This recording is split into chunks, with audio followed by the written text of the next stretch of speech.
Good evening, good evening. How are we all doing, dear friends? Hope you're all doing well.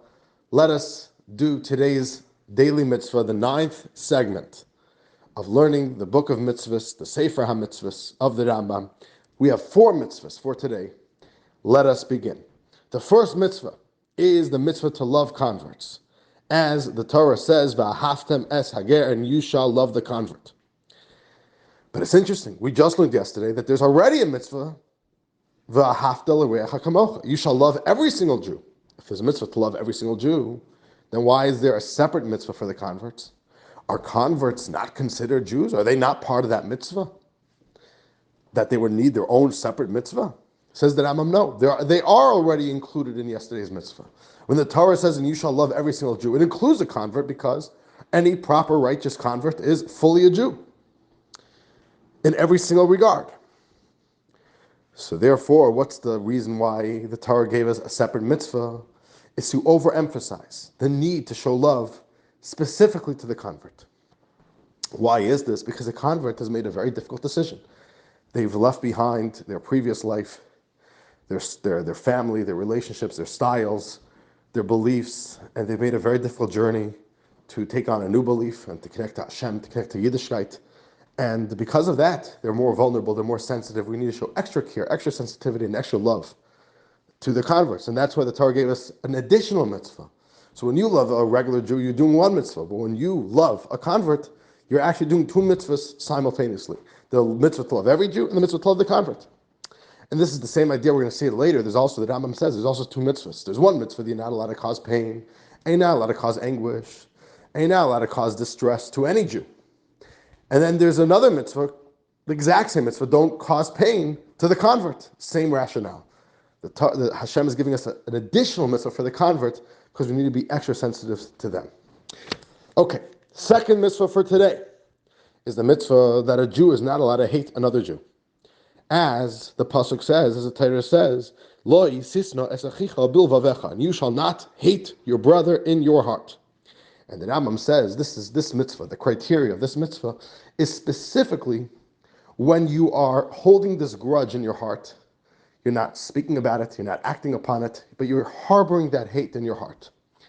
If you actually speak about it, or if you act upon this hate, that's already other violations, that's different prohibitions.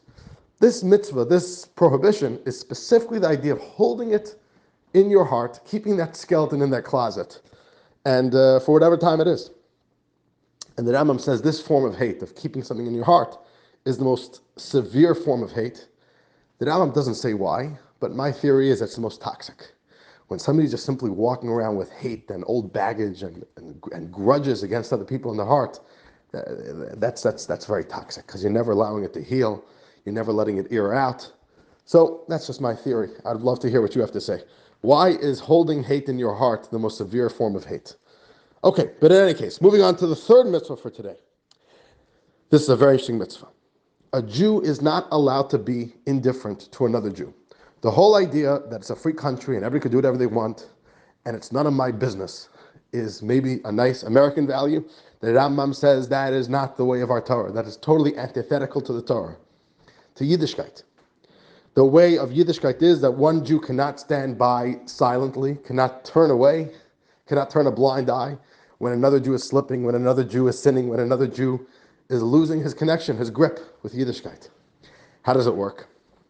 There's a mitzvah that if you see that another Jew wants to sin or do something improper, you need to speak up. And it doesn't even matter if that Jew is greater than you. You have to do what you can to try to influence him. And that's the essence of the mitzvah. You got to use your own discretion. You got to use your own wisdom, how to best influence this other person. But to stay silent, that's not an option. This comes from the verse in the Torah, and you shall rebuke you shall rebuke your friend. Now, people usually translate the word rebuke you shall rebuke, but it doesn't really mean rebuke.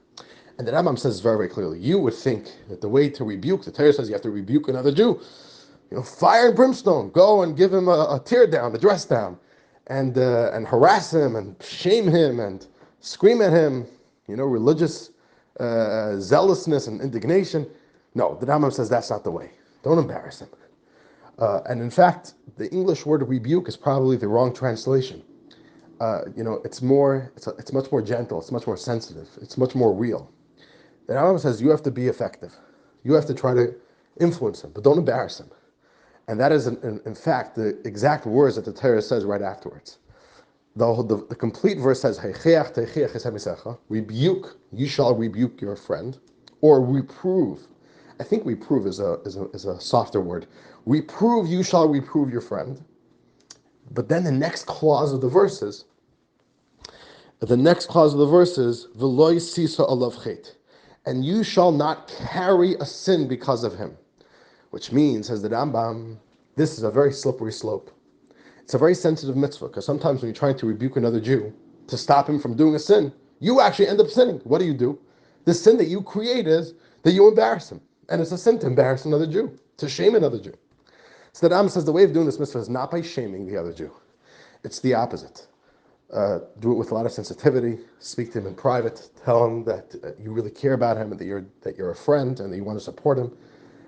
And we all know ourselves what is effective influence in our lives, what is ineffective influence in our lives, and this mitzvah really demands of us a lot of wisdom and a lot of judgment about how, on the one hand, to not be turning a blind eye, but at the same time, looking at the issue, dealing with it, but doing it in a way which will be effective and sensitive.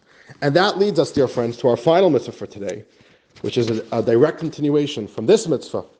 The fourth mitzvah is that there is a prohibition against embarrassing another Jew. Do not shame another Jew, especially publicly. The literal wording of the prohibition is, don't cause his face to go white. If you say something to another Jew and his face goes white out of shame, that is the prohibition. The Jew is not allowed to do that. Where does this come from? It comes exactly from the verse we just learned before. The complete verse says, rebuke, you shall rebuke your friend, and you shall not carry sin because of him. And this is the idea that very often the leading cause of one person causing shame to another one is by calling out that person's sins or rebuking him or pointing out his failures. And the Torah is very clear. On the one hand, the Torah wants us to tackle and deal with when we see another Jew who's struggling and making mistakes and sinning. And what can we do? How can we step in and try to influence this Jew to be better? At the same time, the verse continues, and you better make sure that you don't create a new sin by trying to do that, which is embarrassing him. And dear friends, those are our four mitzvahs for today, the daily mitzvah for today. Thank you so much for joining, and we'll see you all tomorrow, God willing, for our next installment. Have a wonderful night, have a wonderful day. We'll see you all.